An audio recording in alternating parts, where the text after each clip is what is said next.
राज्यात आरक्षणाच्या मुद्द्यावरून मराठा आणि ओबीसी समाज पुन्हा एकदा रस्त्यावर उतरण्याची शक्यता निर्माण झाली आहे। कारण मराठा समाजाचं नेतृत्व करणारे मनोज जरांगे आणि ओबीसींच्या हक्कासाठी लढणारे लक्ष्मण हाके यांनी मुंबईत आंदोलन करण्याचा इशारा दिलाय। आणि या दोघांचा इशारा आणि प्रश्न नेमके काय आहेत जाणून घेण्यासाठी पाहूयात हा खास रिपोर्ट। कुणबी जात प्रमाणपत्र रद्द केल्याच्या मुद्द्यावरून मनोज जरांगे आक्रमक बनलेत। पश्चिम महाराष्ट्राच्या दौऱ्यात जरांगेंनी महसूल मंत्री चंद्रशेखर बावनकुळे, मंत्री संजय शिरसाट यांच्यासह मुख्यमंत्री देवेंद्र फडणवीस आणि उपमुख्यमंत्री एकनाथ शिंदेंवर जोरदार हल्ला चढवला। इतकंच नाही तर जरांगेंनी पुन्हा एकदा मुंबईत धडकण्याचा इशाराही दिला। मी वर्षावर बसून उपोषण करू शकतो, सरकारनं मराठ्यांना हलक्यात घेऊ नये अशा शब्दात जरांगेंनी मुंबईत आंदोलन करण्याचे संकेत दिले। काल बावनकुळेंचा फोन आला आणि त्याला काय नाही सांगितलं, सकाळी माझ्या हात नरेला आता सांगतो। काल 4 बाया आला, परवा दिवशी दिवसभर होता। एक बाबा आहे, त्या बाबाचं कीर्तन होतं, सोडा म्हणले मग काळजी करा, काळजी नाही म्हणतात, काळजी करा म्हणले, मग तेवढी जाण। बाबा सापडीत आला इथं, मी इथं नव्हतं, दवाखान्यात आला बाबा मला बोलावं लागतं माझ्यासाठी। म्हणलं चूक दुरुस्त करीत असले तर बोलतो, ते म्हणले करणार, बोल चूक दुरुस्त करतो म्हणजे।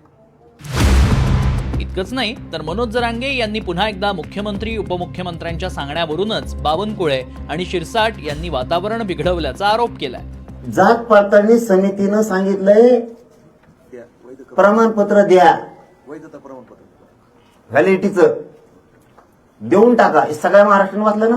दुसऱ्या दिवशी दादागिरीवर रद्द केलंय, ते गैरवापर करू काय करणार तुम्ही? आम्ही मराठी खरं असून जर बंद करायला लागले तर ते कोर्टात कसे जातात? काय करणार आहे? आता यांच्या एका बाबतीत निघालं पाचवी सक्का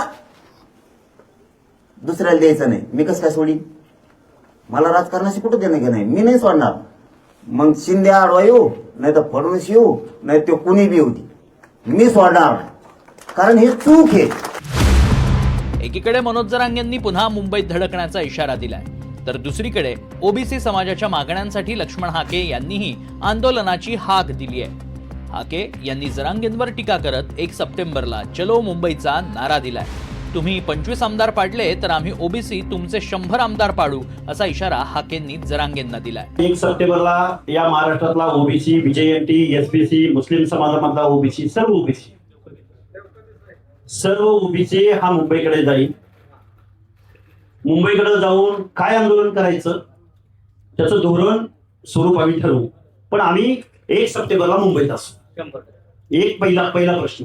त्याच्या अगोदर आम्ही पहिल्यांदा जे महाराष्ट्राच्या कॅबिनेटमध्ये जे ओबीसीचे मंत्री आहेत त्या मंत्र्यांना आम्ही जाऊन विचारू की आम्ही जे करतोय ते काय खरं आहे का खोटं आहे।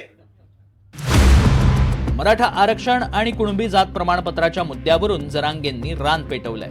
दुसरीकडे लक्ष्मण हाकेही आंदोलनाचा इशारा देत आहेत। त्यामुळे दोन्ही समाज आणि दोन्ही नेत्यांना न दुखावता सरकार मध्यम मार्ग काढण्यात यशस्वी होणार का, की पुन्हा मुंबईची कोंडी होणार हे पाहावं लागेल। Bureau report, NDTV Marathi.